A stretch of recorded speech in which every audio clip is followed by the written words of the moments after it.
Assalamualaikum warahmatullahi wabarakatuh.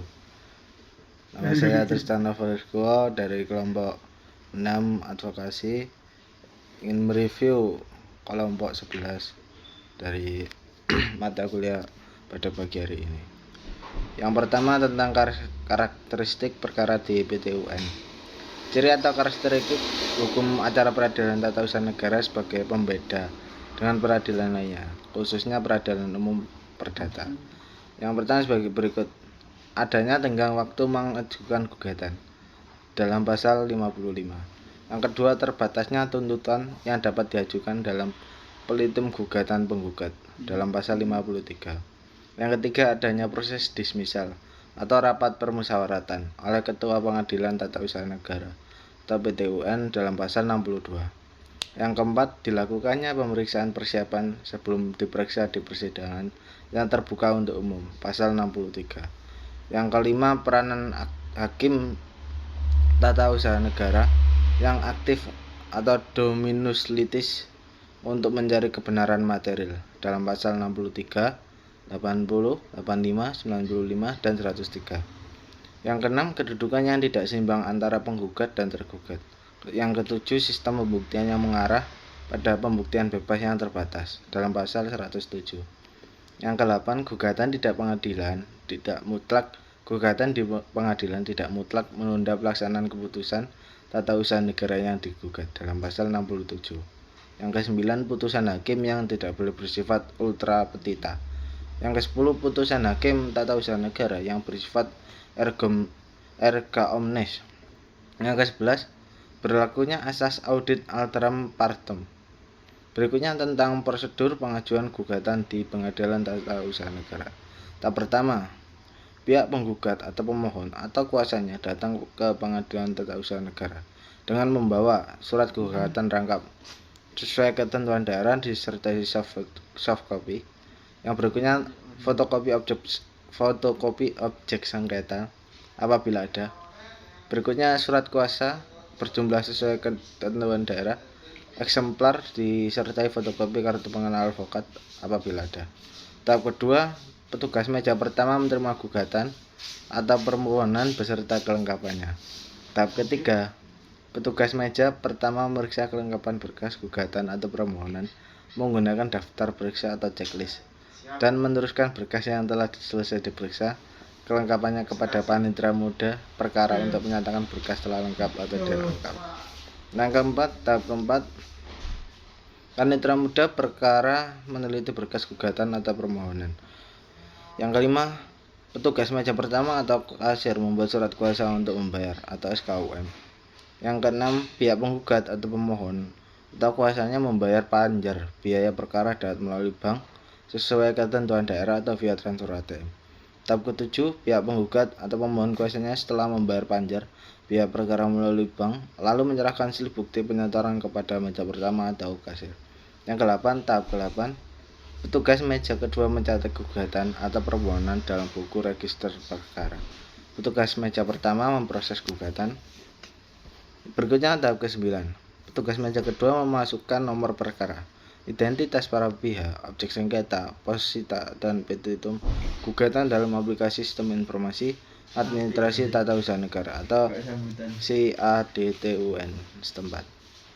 Berikutnya tahap ke-10, petugas meja pertama menyerahkan SKUM dan salinan gugatan yang telah didaftar serta ditandatangani oleh panitera kepada pihak penggugat atau pemohon atau kuasanya, dan selanjutnya tunggu panggilan melalui surat tercatat untuk menghadap ke pengadilan. Berikutnya C, tahap persidangan di PT-UN. Yang pertama, pemeriksaan pendahuluan meliputi pemeriksaan administrasi di kepanitraan, dismisal prosedur oleh Ketua PT-UN, dan pemeriksaan persiapan. Berikutnya, pemeriksaan persidangan meliputi pembacaan gugatan, pembacaan jawaban, replik, duplik, pembuktian, kesimpulan, dan putusan. Yang ketiga, pembacaan putusan. Yang keempat, materi muatan putusan. Yang kelima, amar putusan, gugatan ditolak, dikabulkan, tidak terima atau gugatan gugur. Yang keenam, amar tambahan dalam putusan peratun. Yang ketujuh, cara pengambilan keputusan. Yang ke-8, jangka waktu penyelesaian sengketa TUN. Jangka waktu penyelesaian sengketa TUN adalah 6 bulan. Apabila penyelesaian lebih dari 6 bulan, hakim atau majelis hakim laporkan kepada Mahkamah Agung disertai alasan-alasan. Yang ke-9, minutasi putusan. Putusan harus ditandatangani oleh hakim yang memutus dan panitera atau panitera yang pengganti yang turut bersidang selambat-lambatnya 30 hari sesudah putusan diucapkan. Pelaksanaan putusan. Yang ke-10 yang terakhir itu pelaksanaan putusan. Berikutnya teknik dan strategi tahapan pendampingan dan penanganan DPTUN. Perkara yang sudah didaftarkan di Pengadilan Tata Usaha Negara oleh penggugat, maka tinggal menunggu panggilan sidang. Pemanggilan oleh panitera pengganti atau jurusita pengganti kepada pihak penggugat, pemohon dan tergugat dilakukan sekurang-kurangnya 3 hari sebelum sidang sudah sampai kepada yang bersangkutan dan langsung disampaikan ke alamat penggugat termohon seperti yang tersebut dalam surat gugatan permohonan.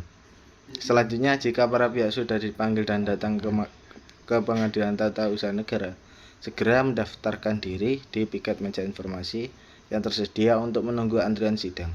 Dengan melalui pemeriksaan pendahuluan, dalam hal ini tergugat dapat mengubah alasan yang mendasari jawabannya hanya sampai dengan duplik, asal disertai dengan alasan yang cukup serta tidak merugikan kepentingan penggugat.